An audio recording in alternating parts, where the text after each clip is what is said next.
Good evening. My name is Daniel Cardozo. I'm a member of the Albany Farm Alliance. I've lived in Albany for about 5 years, and I didn't really know what urban agriculture was until April 22nd. The more I think about it, the more it makes sense. And the more it makes sense here, and the more it makes sense now. I moved here from a city to a smaller city, which is Albany, and that's happening a lot all over the world. Cities are changing, suburbs are changing, the demographics of each of those places is changing a lot over the last 10 years and will continue to shift, along with the rest of the world economy and how we use our resources.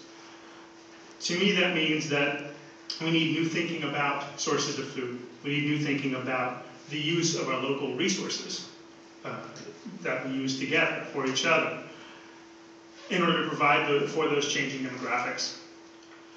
I think urban farming offers an alternative method to factory farming.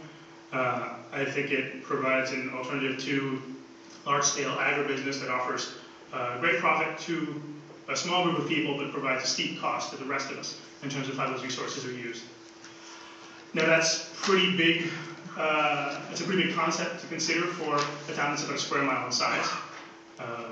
And anybody could fairly ask, why should Albany take this on? I think it makes sense for us to take it on because we're a small city, but we think big.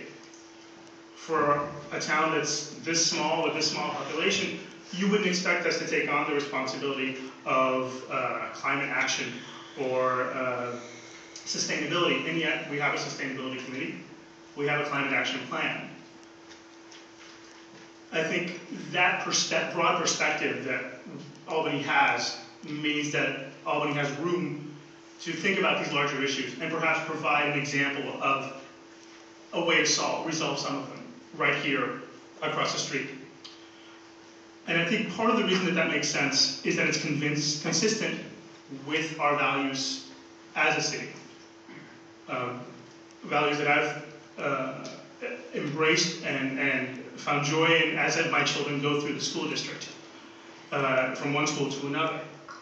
When every year the halls of Cornell Elementary are filled with pictures of Martin Luther King, our kids are reminded that the bounty and prosperity of the United States is meant not just for people who have a full plate of food, but for those of us who are still trying to reach for the table to get a seat.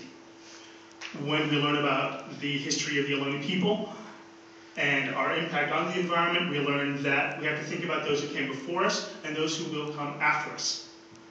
To me, there's no better place to learn that than a small farm in a small city where big-hearted people can do really big things. Thank you.